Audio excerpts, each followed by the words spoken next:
విరాట్ కోహ్లీ మనోడు ఫిజికల్గానే కాదు మెంటల్గా కూడా మస్తు స్ట్రాంగ్ ఉంటాడు. ఇది మన అందరికి తెలిసిందే. ఇది చాలా సార్లు గ్రౌండ్లలో కూడా చూపిస్తూ ఉంటాడు. దీనికి పర్ఫెక్ట్ ఎగ్జాంపుల్ 2022లో పాకిస్తాన్తో జరిగిన మ్యాచ్. ఆ మ్యాచ్ లో మనోడు మెంటల్ గా ఎంత స్ట్రాంగ్ ఉంటే ఆ విజయాన్ని మనకు అందిస్తాడు, అలాంటి రన్స్ కొడతాడు, అలాంటి షాట్లు కొడతాడు అనేది అందరికి తెలిసిందే. కాబట్టి విరాట్ కోహ్లీ ఫిజికల్ ఫిట్నెస్ పైన గానీ మెంటల్ ఫిట్నెస్ పైన గానీ ఎవ్వరికి ఎటువంటి డౌట్లు ఉండవు. కాకపోతే ఈ మధ్య కాలంలో మనోడు కూడా కొంచెం మెంటల్ గా ప్రెజర్ ఫీల్ అవుతున్నాడు. అది మన అందరికి కూడా కనిపిస్తున్నది. మెయిన్ గా రీసెంట్ గా ఆస్ట్రేలియాతో జరిగిన బార్డర్ గవాస్కర్ సిరీస్ లో మాత్రం ఇంకెక్కువ ఫీల్ అయి ఉంటాడు. ఎందుకంటే ఆడిన ప్రతి ఇన్నింగ్స్ లో ఒకే విధంగా అవుట్ అవ్వడం, ఆఫ్ సైడ్ బంతుల్ని చేజ్ చేసుకుంటూ పోయి అవుట్ అవ్వడం, ఇప్పటి వరకు ఎవ్వరు అట్లా అవుట్ అయి ఉంటారు నాకు తెలిసి అన్ని ఇన్నింగ్స్లలో. అది మనది ఒక రికార్డ్ అనుకోవచ్చు. అయితే అట్లా ఆఫ్ సైడ్ బంతులకు అవుట్ అయ్యే వీక్నెస్ నుండి వెళ్ళి ఆస్ట్రేలియా సిరీస్ లో మొత్తానికి బయట వెళ్ళలేదు విరాట్ కోహ్లీ. ఆ సిరీస్ మనం ఓడిపోయినాం, ఇండియాకి వచ్చినాం.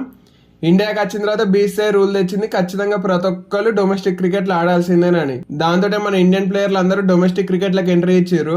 అది కెప్టెన్ రోహిత్ అయినా, పంత్ అయినా, గిల్ అయినా ప్రతి ఒక్కరు ఎంట్రీ ఇచ్చారు.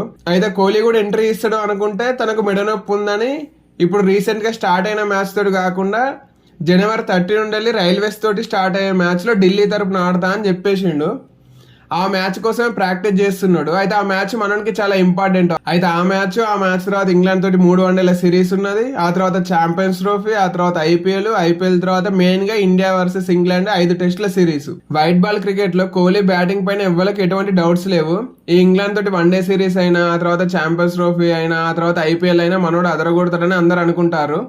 కాకపోతే మనోడికి మెయిన్ కావాల్సింది ఇంగ్లాండ్ తోటి టెస్ట్ సిరీస్. ఆ టెస్ట్ సిరీస్ లో మనోడు మంచిగా ఆడితేనే ఇంకో WTC సైకిల్ ఉంటాడు. లేదంటే ఇంగ్లాండ్ సిరీస్ తోటి మనోడి కెరియర్ మాక్సిమం క్లోజ్ అయ్యే ఛాన్సులు ఉన్నాయి. అందుకే ఆ ఇంగ్లాండ్ సిరీస్ కంటే మనోడు ఆడే ఒకే ఒక్క రెడ్ బాల్ మ్యాచ్ ఇది రైల్వేస్ తోటి ఆడుతున్నాడు ఈ నెల 30 నుండి వెళ్ళి ఢిల్లీ తరపున. కాబట్టి ఈ మ్యాచ్ ను చాలా సీరియస్ గా తీసుకున్నాడు మనోడు. అందుకే ప్రత్యేకంగా కోచ్ ను పిలిపించుకొని మరీ ప్రాక్టీస్ చేస్తున్నాడు. అయితే ఆ కోచ్ ఎవరో కాదు, సంజయ్ బంగర్. సంజయ్ బంగర్ గురించి అందరికి తెలిసిందే.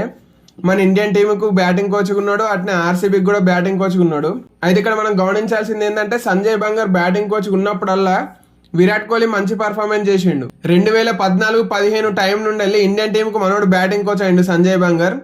ఇక 2014 తర్వాత నుండి వెళ్ళి 19 వరకు ఉన్నాడు. అయితే ఆ పర్టికులర్ పీరియడ్ లో విరాట్ కోహ్లీ ఎటువంటి రన్స్ చేసినా మన అందరికి తెలిసిందే. అది కోహ్లీ కెరియర్ యొక్క peak time. Team India coaching staff లోకి వెళ్ళి తప్పుకున్న తర్వాత మనోడు ఆర్సీబీకి వచ్చిండు. ఇక్కడికి వచ్చిన తర్వాత ఆర్సీబీలో కోహ్లీ ఎట్లా ఆడినా మన అందరికి తెలిసిందే. ఒకే సీజన్లో 800 రన్స్ కొట్టిండు, మంచి పర్ఫార్మెన్స్ ఇచ్చిండు, మళ్ళీ ఫామ్ లోకి వచ్చిండు.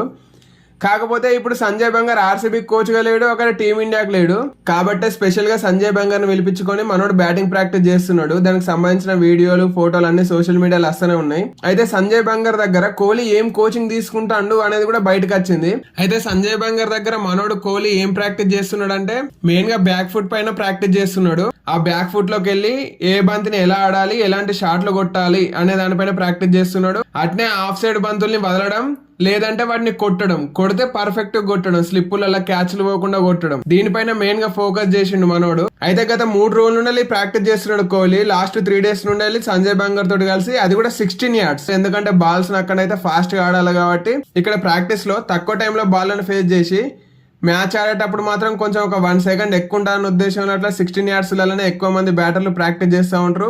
కోహ్లీ కూడా అదే చేస్తాడు. అయితే మరి సంజయ్ బంగర్ తోటి కలిసి కోహ్లీ చేసే ప్రాక్టీస్ మనకి ఎంత ఉపయోగపడుతుందో చూడాలి. ఈ January 30 నుండి వెళ్ళి ఢిల్లీ వర్సెస్ రైల్వేస్ మ్యాచ్ జరుగుతుంది. అందులో కోహ్లీ ఆడబోతున్నాడు. కోహ్లీ ఆడుతాడని ఢిల్లీ వాళ్ళు స్పెషల్ ఆఫర్ కూడా ఇచ్చారు. అదేంటంటే 10,000 మందికి ఫ్రీ ఎంట్రీ. అరుణ్ జైట్లీ స్టేడియంలో ఈ మ్యాచ్ జరగబోతుంది. ఈ మ్యాచ్ కు 10,000 మందిని ఫ్రీగా అలౌ చేయబోతున్నారు. అయితే లేడీస్ నో స్టూడెంట్స్ నో అనుకోకుర్రి, అక్కడికి ఎవరు ఫస్ట్ పోతే వాళ్ళే. ఒకవేళ 10,000 మంది ఫ్యాన్స్ కనుక ఫస్ట్ డే అటెండ్ అయితే వాళ్ళందరూ వచ్చేది కోహ్లీ కోసమే. కోహ్లీ ఎలా పర్ఫార్మెన్స్ చేస్తాడు అనేది చూడనీకే వాళ్ళందరూ వస్తారు.